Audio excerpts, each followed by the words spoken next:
Napisali ste knjigo Klošarka z Miklošičeve. Kdaj ste dobila navdih za to pisanje? Ja, ta navdih se v meni porajal kar mnogo let, lahko rečem celo desetletij. Na nek način je to v meni tlelo že kar skoraj 35 let, odkar hodim po tej Miklošičevi in se srečujem s temi brezdomci.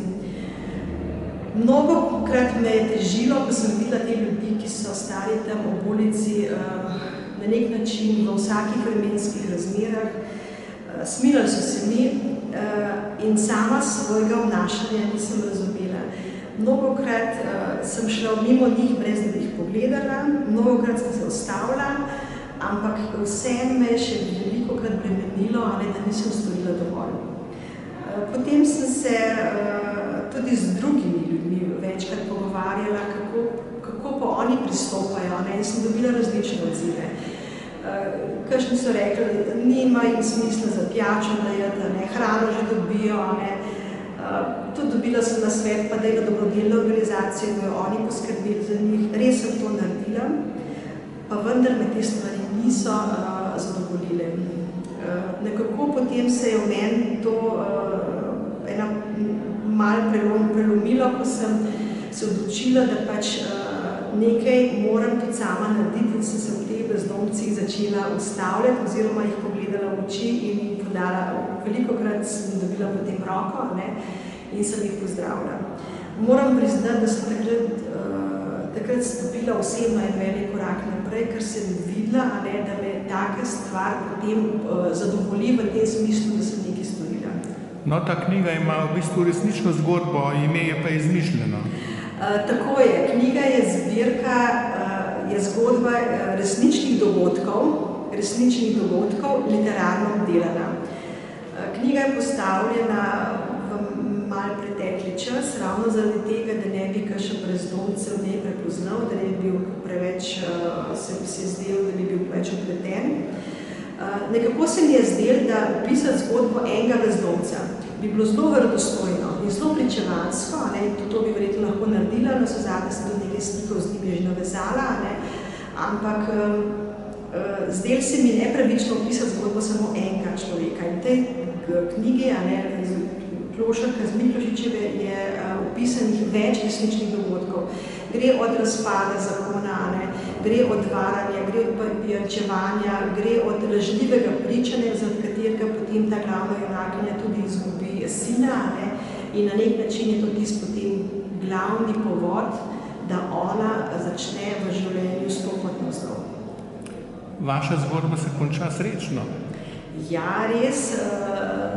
Takoj sem se odločila, ko sem začela pisati knjigo, da žalostne zgodbe ne bom napisala. Zgodba sicer je žalostna tekom opisovanja, zelo žalostna, ampak konc je pa srečen. Jaz mislim, da žalostnih dogodkov je toliko na naših ulicah, toliko okoli nas, da v njih nam sploh ni treba pisati. Lahko samo pogledamo okoli, pa v to kakšen dnevni tisk, koliko je žalostnega. In na nek način kot spodbudo, da se da vedno stopati tudi iz najtežjih situacij ven. Irena potem dobi nazaj svojega sina, čeprav odraslega, ona stopi nazaj v stik. Seveda se vseh teh let ne more pozabiti, ugrabitev otroka laži, to je strašno težko obdobje bilo za njo, ampak ona se kljub temu odloči, da ko sin izrazi željo, da jo želi srečati po tolikih letih, po 13 letih, ko se nista videla, je to zanjo odskočna deska, da se vrne nazaj v življenje.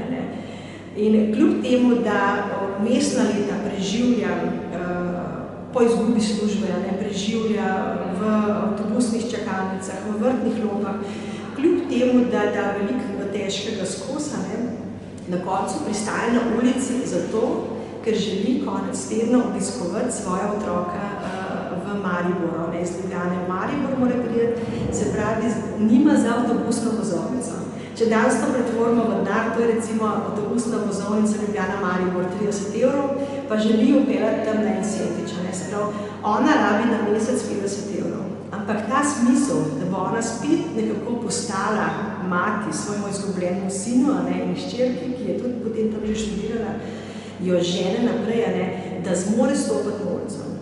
Res je, da sem se predvsej ukvarjala tudi s tem notranjim doživljenjem, kako ona na ulici, kako to sprejme, kako ohranjuje svoje dostojanstvo.